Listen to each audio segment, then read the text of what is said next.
নিত্যপণ্যের বাজারের খবর জানাতে কুষ্টিয়া থেকে যুক্ত হচ্ছেন মাহতাব উদ্দিন লালন। আর লালন, নিত্যপণ্যের দর ঊর্ধ্বমুখী নিয়ে কি বলছেন ব্যবসায়ীরা, জানাবেন।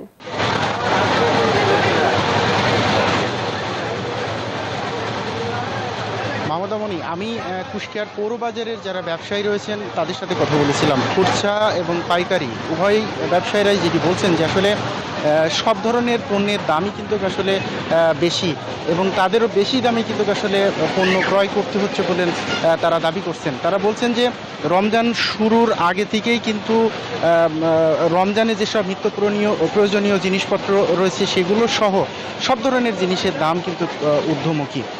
এর কারণ হিসেবে তারা বলছেন যে যেসব প্রতিষ্ঠান এইসব পণ্যগুলো বাজারে সরবরাহ করে তাদের প্রতিনিধিরা আসলে তাদের চাহিদা মতো তারা যে ডিও করছেন, অর্থাৎ ডিমান্ড অফ অর্ডার যেটা করছেন, সেই পরিমাণ পণ্য কিন্তু তাদেরকে সরবরাহ করতে পারছেন না বলে তারা অভিযোগ করছেন। ফলে কিন্তু এই পণ্যগুলোর দাম কিন্তু আসলে এইসব বাজারে বেড়ে যাচ্ছে। আমি ক্রেতাদের সাথে কথা বলেছি, ক্রেতারা যেটি বলছেন যে দিনের পর দিন ঘুরেও কিন্তু আসলে সয়াবিন তেল সহ কিছু পণ্য তারা চাহিদা মতো পাচ্ছেন না। তারা বলছেন যে টাকা দিয়েও তারা আসলে বাজারে এসে পণ্য পাচ্ছেন না।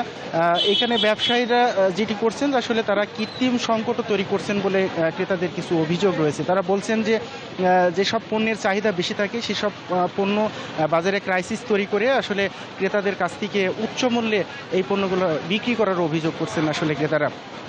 তো আমি প্রশাসনের সাথেও কথা বলেছি, তারা বলছেন যে যদিও রমজান চলছে, এই রমজানে যাতে মানুষের ভোগান্তি কমে, মানুষ যাতে নির্বিঘ্নে তাদের নিত্য প্রয়োজনীয় যে জিনিসপত্রগুলো রয়েছে সেগুলো স্বাচ্ছন্দ্যে কিনতে পারে, সে ব্যাপারেই কিন্তু আসলে বাজার মনিটরিং চলমান রয়েছে, এবং এই বাজার মনিটরিংটা চলমান থাকবে বলেও জেলা প্রশাসনের পক্ষ থেকে বলা হয়েছে। বাজার কর্মকর্তাও কিন্তু বলছেন যে তারা নিয়মিত জেলার বিভিন্ন মার্কেটে ব্যবসায়ীদের সাথে কথা বলছেন, ক্রেতাদের সাথেও কথা বলছেন।